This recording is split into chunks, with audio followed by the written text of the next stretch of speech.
این سنگ زمانه، یکی سمت غرب، یکی سمت شرق.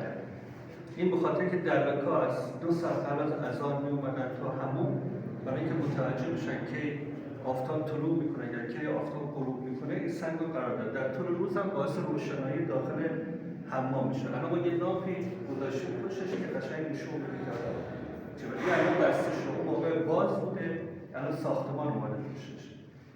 اون موقع باز بوده، قشنگ رو قرار داد. این جزء حمام شاه، حالا حمام حاکم، به خاطر این بوده که در زمان صفویه غروب ممنوع بوده، یعنی به خاطر اینکه حاکم یا مهمانش کسی می‌خواسته بیاد حمام، مردم رو مثلا میگن در اونجا بندر مردم نمیتونن یا ممنوع بوده دستور شاهباز. به خاطر همین هم به خاطر حفاظت از مهمونای حاکم و خود حاکم، چون ترورها اکثرا تو همون بوده، یه بخشی رو جدا میکنن برای خود حاکم. یعنی اینجا مهماناشون هم میرفتن؟ اینجا مهمان یا خودشون بودن؟ یا خودشون. این هم جایی بودی که برای فرمان خزینه شخصیش بوده که همینجا قرص میکرده، چون قرص التماسی میکرده. میزان آبی هم که قرار داره، میزان آب شرعی است.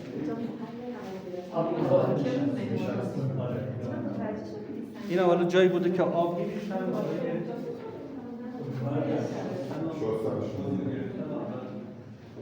از این دور تا یه سطحی که میرسه دیگه ما اذان داره؟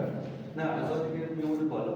این فقط طلوع معلوم شده این که خیلی نه 2 ساعت قبل از اذان میمونه. یه نفر موقعی که آب گرم کرده، یه نفر میرفته بالا بوق می‌زده. مردم برای غسل واجب 2 ساعت قبل از اذان دیگه همون باز بوده، میومدن، برای اینجا تاریخ بوده دیگه.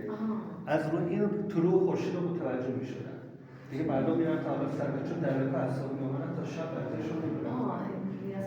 آره دیگه خورشید که مردم میومده بالا که حالا دیگه مؤذن دیگه صداش